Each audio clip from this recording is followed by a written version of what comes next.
Quick Fallout quiz for Fallout fans. Write down your answers as you go and drop your score in at the end. First question. At the end of Fallout 2, you do battle with a giant super mutant cyborg. What is this special agent's name? A. Big Dave, B. Frank Horrigan, C. Mr. House, or D. Abraham Lincoln? Moving on. Fallout 3's opening scenes see a snapshot of the player's life through their early years, something you'll only understand and connect with as you get older. The question is, which famous actor voices your father, James? Is it A. Liam Neeson, B. Leslie Nelson, C. John Leslie, or D. Chubby Brown? Moving on.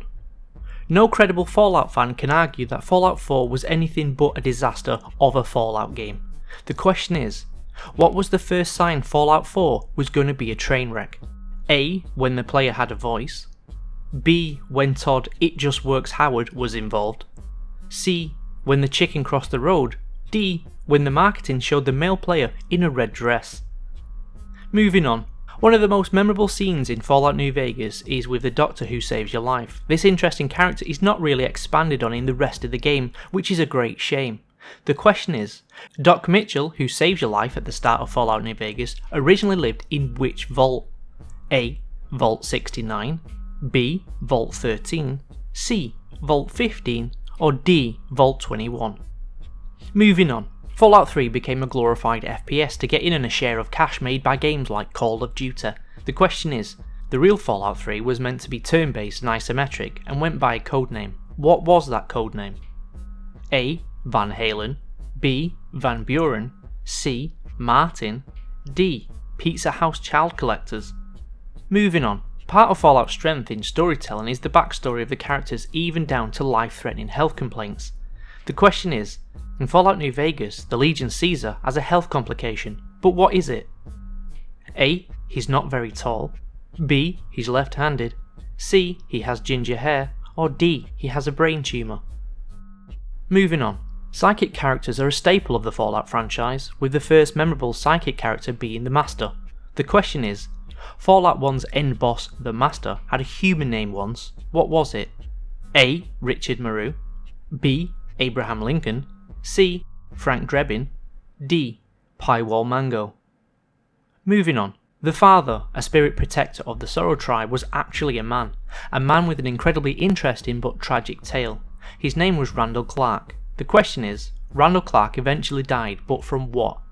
A. A shotgun to the head, B. Ate too many Brahmin burgers, D. Lung cancer, or D. Veganism? Moving on. Fallout 2, notably the best game in the series, married the intense darkness of a bleak world with the insanity of comedic moments. Offering you tasks and scenarios big developers would be too scared to touch today for fear of being cancelled by the far left. The question is, in Fallout 2, you get offered the chance to become a fluffer, but what happens if you take up this job offer? A. You have to fluff 1,000 bed pillows, but you get a better sleep perk. B. You get poisoned, but hey, 5 chips is 5 chips. C. You reload from the last save and question your hobby. Or D. You become Todd Howard for an hour. Moving on. Fallout 2 hits on so many themes that we've seen play out in our real lives, from rotten politics to a disease that probably came from a lab that was used to usher in even more terrible deeds. The list goes on. The question is, an artificial intelligence project numbered 59234 found in the Sierra Army base goes by what other name? A. Blondie, B. The Man with No Name, C. McClintock, or D. Skynet?